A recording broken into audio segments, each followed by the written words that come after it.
If you want to take a screenshot on Google Pixel 11, but you don't want to use these buttons over here, then what you can do is you can, for example, open any app that you want to capture.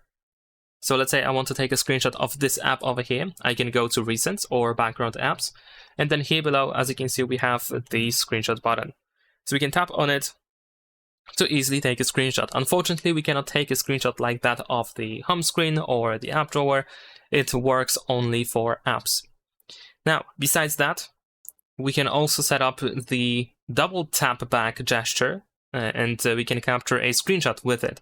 So if you go to Settings and scroll down here to System, and then in System Settings, if you go to Gestures, then you should be able to find Quick Tap to start actions. So of course you need to enable this option here, and then you want to make sure that Take Screenshot is selected.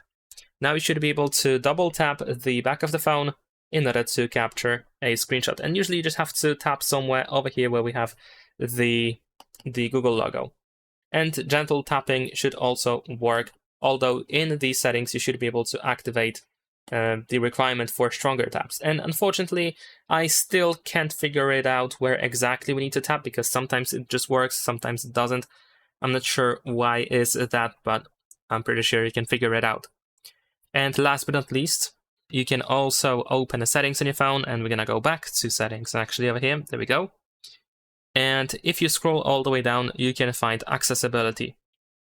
Here in accessibility, you can go to accessibility menu, and here we can turn on accessibility menu shortcut. Now you can open the menu over here, and then you should be able to find a screenshot button here. And that's pretty much it. Leave a like and subscribe.